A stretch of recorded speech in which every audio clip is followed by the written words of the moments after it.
Selamat datang di Puisiku Diari.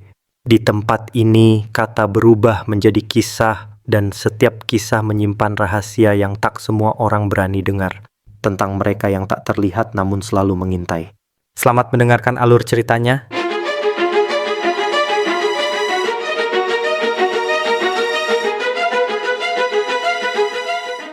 Bayangkan, kamu mendaki sebuah gunung kecil yang kelihatannya aman. Jalurnya pendek, tidak terlalu terjal, dan banyak warga bilang tidak ada apa-apa di sana. Tapi satu kesalahan kecil, satu langkah menjauh dari rombongan, dan kamu bisa menghilang selama 4 hari, seperti ditelan hutan tanpa meninggalkan jejak kecuali sepasang sandal yang tertinggal di tepi sungai. Ini adalah kisah nyata seorang pendaki perempuan bernama Eva yang hilang secara misterius di Gunung Abo, Maros, Sulawesi Selatan pada tahun 2021. Kisah yang sampai hari ini masih menyisakan pertanyaan yang tidak dapat dijawab, perjalanan yang seharusnya biasa saja. Pada pagi 5 Juni 2021, udara di Kabupaten Maros terasa lembab tetapi cerah. Hujan semalam menyisakan embun tipis di dedaunan, dan matahari muncul pelan di balik bukit-bukit kapur yang selalu menjadi kebanggaan warga Sulawesi Selatan. Di balik pemandangan itu, ada seorang perempuan muda berusia 24 tahun bernama Bau Arifah, tapi semua temannya memanggilnya Eva. Rambutnya dikuncir setengah, kulitnya kecoklatan, dan ia membawa ransel biru langit yang hampir selalu menemani setiap perjalanan kecilnya. Pagi itu, ia bersama 9 rekannya berencana mendaki sebuah gunung kecil bernama Gunung Abo. Bagi sebagian besar orang, Gunung Abo bukanlah gunung yang menakutkan.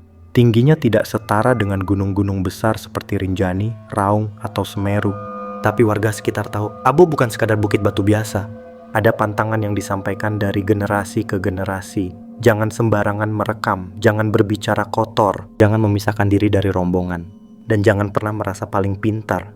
Sayangnya, hampir semua pendaki di rombongan itu tidak tahu apa-apa tentang pantangan tersebut. Gunung Abo menyimpan sesuatu. Gunung Abo sebenarnya adalah kawasan karst pegunungan kapur dengan banyak ceruk, goa kecil, rekahan batu tajam, dan jalur alami yang bisa membuat pendaki tersesat dalam hitungan menit. Banyak pendaki baru menganggapnya kecil, tapi siapapun yang pernah menjelajahinya tahu bahwa karst adalah tempat yang sulit diprediksi. Ketika rombongan Eva tiba di kaki gunung, mereka disambut oleh hembusan angin yang dingin meski matahari sudah tinggi. Ada suara-suara burung kecil di kejauhan, tapi ada juga keheningan ganjil yang membuat beberapa anggota rombongan merasa tidak nyaman. Salah satu temannya, Rama, bahkan sempat berkata, "Kayaknya kok sunyi banget ya? Padahal weekend begini biasanya ada suara-suara orang." Teman lainnya hanya tertawa. "Ah, kamu parno. Ini gunung kecil, bro. Paling ada warga yang baru turun." Eva sendiri tidak terlalu memikirkan hal itu. Dalam pikirannya, perjalanan ini hanyalah pendakian ringan sebelum mereka membahas rencana komunitas pecinta alam yang sedang mereka bangun. Tapi yang tidak mereka sadari mulai saat itu Abo telah memperhatikan mereka. Tanda pertama. Setelah berjalan hampir 1 jam, mereka sampai di area datar yang cukup luas, tempat mereka memutuskan untuk beristirahat. Di sana suasana tiba-tiba berubah. Seekor kupu-kupu berwarna coklat pucat mendekati Eva, hinggap di bahunya lalu terbang pelan-pelan mengelilinginya. Teman-temannya menganggap itu lucu, tapi beberapa warga lokal yang pernah mendaki Abo tahu kupu-kupu coklat pucat adalah salah satu pertanda bahwa yang tak terlihat sedang memperhatikan. Eva merasa sedikit aneh, tapi ia tidak menghiraukan hal itu. Namun tanda berikutnya lebih jelas. Salah satu anggota rombongan, Tio, tiba-tiba terjatuh tanpa sebab. Kakinya terpleset oleh batu yang bahkan tidak licin. Tio mengerang memegangi pergelangan kakinya yang terkilir. "Ini serius," katanya sambil menahan rasa sakit. Mereka sempat ingin turun kembali, namun karena Tio bersikeras ingin tetap melanjutkan, rombongan memutuskan tetap naik sambil memperlambat langkah. Tapi kejadian berikutnya lebih aneh. Langit yang tadinya cerah berubah mendung. Padahal cuaca di Maros hari itu dinyatakan cerah oleh BMKG, angin bertiup dingin. Kebisingan hutan hilang seketika. Dan di antara keheningan itu, terdengar satu suara. Kecil, jauh, tetapi jelas seperti seseorang sedang memanggil. "Eva." Eva langsung menoleh. "Siapa yang manggil?" Teman-temannya saling berpandangan. Tidak ada yang merasa memanggil. "Serius tidak ada yang manggil tadi?" tanya Eva dengan wajah tegang. Saat itu mereka menganggap suara itu hanyalah halusinasi. Tapi dalam aturan tak tertulis Gunung Abo, jika kamu dipanggil oleh suara yang tidak kamu kenal, jangan pernah menoleh. Eva telah melanggar pantangan itu. Menjelang sore, rombongan sampai di area Sungai Dangkal yang dikelilingi bebatuan besar. Lokasi ini cukup aman untuk mendirikan tenda, jadi mereka memutuskan untuk bermalam. Api unggun dinyalakan, suara tawa terdengar. Tetapi sepanjang malam Eva merasa gelisah, ia tidak tahu kenapa. Hatinya tidak tenang, seolah ada sesuatu yang mengawasinya dari kejauhan. Sekitar pukul 9 malam, kejadian aneh lain terjadi. Tiba-tiba, Tio yang kakinya terkilir berteriak keras seperti orang kesakitan. Tubuhnya bergetar, matanya terpejam, nafasnya berat. Lalu ia mulai mengigau dengan suara yang bukan seperti suaranya. "Sis, siapa yang bawa dia kemari?" Semua orang panik. Rama langsung memegangi tubuh Tio sambil memanggil-manggil namanya. Eva ketakutan. Suara yang keluar dari mulut Tio itu bukan suara manusia biasa. Nadanya dalam, pelan, dan seperti suara orang tua yang marah. Setelah hampir 10 menit, Tio akhirnya sadar kembali. Tapi ia hanya menangis tanpa bisa menjelaskan apa yang baru terjadi. Pada saat itulah mereka seharusnya turun. Tapi karena keadaan gelap, mereka memutuskan menunggu pagi. Keputusan itu adalah kesalahan terbesar mereka. Pagi berikutnya, udara terasa lebih dingin dari biasanya. Matahari tertutup kabut tebal meski jam sudah menunjukkan pukul 7. Rombongan mulai bersiap untuk sarapan dan berkemas. Karena merasa perutnya tidak nyaman, Eva memutuskan untuk pergi ke sungai dangkal itu untuk buang air kecil. "Gue ke bawah sebentar ya," katanya. "Jangan lama-lama," jawab Rama. Sungai itu hanya sekitar 20 meter dari tenda. Jarak yang dekat seharusnya aman. Tapi setelah 5 menit, 10 menit, 15 menit, Eva tidak kembali. "Eva, lama banget," ujar salah seorang temannya. Rama memutuskan untuk menyusul. Saat ia tiba di sungai, hal pertama yang ia lihat membuat darahnya serasa berhenti mengalir. Sepasang sandal Eva tergeletak di atas tanah.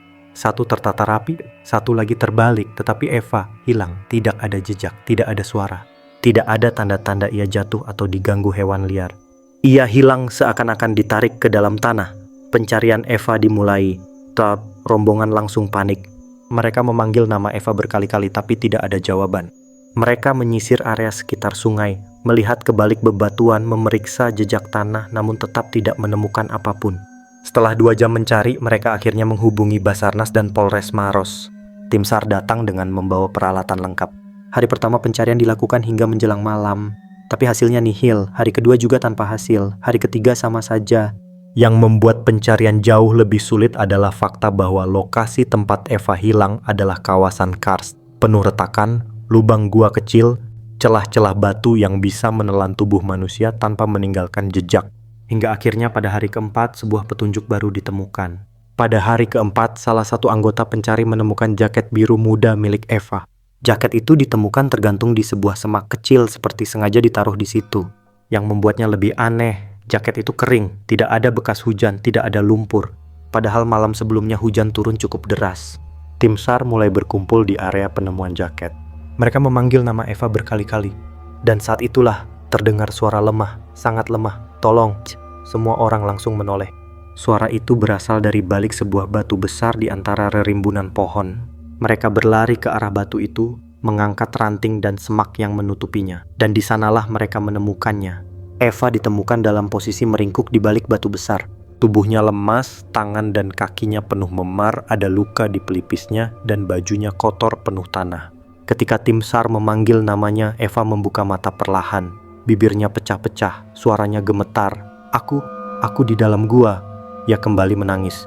"Banyak gua, aku pindah-pindah 3 kali. Tim SAR bingung. Di area sekitar tidak ditemukan gua besar. Yang ada hanya cerukan-cerukan kecil tidak mungkin cukup luas untuk ditempati manusia selama 4 hari. Yang membuat lebih aneh, area tempat Eva ditemukan sebenarnya sudah diperiksa pada hari pertama dan kedua. Tapi saat itu Eva tidak ada di sana. Apakah mungkin ia terseret arus? Tidak mungkin, sungainya terlalu dangkal. Apakah ia berjalan sendiri? Tidak masuk akal, jaraknya 2 km dari titik hilang. Apakah ia jatuh? Tidak ada tanda-tanda longsoran atau bekas gesekan. Eva seakan-akan berasal dari tempat lain lalu diletakkan kembali ke sana. Pengakuan Eva yang misterius. Ketika kondisinya mulai membaik, Eva memberikan pernyataan yang membuat banyak orang merinding. Ishe berkata bahwa ketika hendak kembali ke tenda, tiba-tiba kepalanya terasa berat. Ia merasa seperti diikuti seseorang, lalu pandangannya menjadi gelap. Ketika sadar, ia sudah berada di sebuah gua kecil yang ia tidak kenali. Di sana gelap, dingin, dan lembab. Ia tidak tahu bagaimana bisa masuk, tidak ada pintu, tidak ada jalur. Tapi, ia merasa seperti ada orang lain di dalam gua berada di sudut gelap terus memperhatikannya. Tubuhnya gemetar ketika menceritakan itu. "Aku dengar suara orang tua, seperti marah, seperti melarang aku pulang. Ia juga mengatakan bahwa selama 4 hari itu, ia merasa berpindah dari satu gua ke gua lain. Iza tidak tahu bagaimana berpindah. Setiap kali membuka mata, gua yang ia tempati berbeda. Ada yang sempit, ada yang bau tanah, ada yang hanya cukup untuk berbaring. Dan setiap kali membuka mata, ia merasa ada aroma aneh. Aroma yang bukan tanah, bukan keringat, bukan hewan, tapi seperti aroma kemenyan. Sampai hari ini, pengakuan itu tidak pernah bisa dijelaskan. Selama pencarian berlangsung, keluarga Eva meminta tolong pada seorang tetua adat. Mereka melakukan ritual yang dipercaya dapat menunjukkan jalan keberadaan orang hilang. Dan uniknya, setelah ritual itu selesai, suara Eva baru terdengar oleh tim SAR. Bagi sebagian orang itu hanyalah kebetulan. Tapi bagi warga sekitar, Gunung Abo memang dikenal sebagai tempat yang dijaga. Dan kalau pengunjung melanggar pantangan, tempat itu bisa menelan mereka. Lalu apa yang sebenarnya terjadi? Tidak ada yang bisa memastikan. Tapi ada beberapa kemungkinan baik dari sudut pandang logis maupun spiritual. Kemungkinan logis ke-1. Eva mungkin tersesat dalam kondisi disorientasi. Kedua, mungkin ia terjatuh dan pingsan sehingga berpindah tempat tanpa sadar. Ketiga, memarnya bisa berasal dari benturan batu saat jatuh. Keempat, ia mengalami delirium atau halusinasi akibat dehidrasi. Namun, ada banyak hal yang tidak cocok dengan penjelasan logis, kemungkinan spiritual. Warga lokal percaya Eva ditarik ke wilayah gaib di antara ceruk-ceruk batu Gunung Abo. Beberapa orang bahkan berkata ia kemungkinan disembunyikan oleh penjaga gunung. Bagaimanapun faktanya tetap sama. Eva hilang selama 4 hari di kawasan yang sangat kecil dan tidak ditemukan di tempat yang sudah diperiksa berkali-kali. Bagaimana ia bisa muncul kembali di tempat yang sama, tidak ada yang tahu. Setelah kejadian itu, Eva menjalani perawatan di rumah sakit. Tubuhnya sembuh, tapi jiwanya butuh waktu lama untuk pulih. Ia sering terbangun di malam hari, merasa seperti masih berada di dalam gua sempit itu. Beberapa bulan kemudian, Eva mengaku bahwa ia tidak lagi berani mendaki gunung manapun. Bahkan melihat video pendakian saja membuatnya merasa sesak. Ia juga mengaku bahwa suara itu, suara yang memanggil namanya masih terdengar kadang-kadang, terutama saat ia sendirian. Sejak saat itu, banyak pendaki yang lebih berhati-hati ketika naik Gunung Abo. Tidak sedikit yang membatalkan perjalanan setelah mendengar kisah nyata ini. Dan bagi warga lokal, cerita Eva menjadi pengingat bahwa tidak semua tempat bisa diperlakukan sembarangan. Misteri yang tidak akan pernah terjawab. Hingga hari ini, kasus hilangnya Eva masih menyisakan misteri besar. Bagaimana ia bisa berpindah-pindah tempat tanpa sadar? Siapa atau apa yang ia dengar di dalam gua? Mengapa jaketnya seperti diletakkan dengan rapi? Mengapa ia baru ditemukan setelah keluarga melakukan ritual? Mengapa ia ditemukan di tempat yang sudah disisir SAR berkali-kali? Tidak ada satupun pertanyaan itu yang bisa dijawab, tetapi satu hal pasti, Gunung Abo bukan hanya sekadar gunung kecil. Ia adalah dunia lain, dunia yang tidak bisa dipahami dengan logika manusia. Dan Eva adalah salah satu dari sedikit orang yang pernah merasakan sisi gelapnya secara langsung. Sekian cerita asli di balik hilangnya Eva pada tahun 2021 yang kemudian diangkat menjadi sebuah film horor dengan judul Eva Pendakian Terakhir pada tahun 2025. Bagi kalian yang pernah mendaki di gunung, Abo bisa banget share pengalaman kalian di kolom komentar. Jika kalian suka dengan video seperti ini, jangan lupa like, comment, share, dan subscribe untuk update video-video terbaru lainnya. Terima kasih.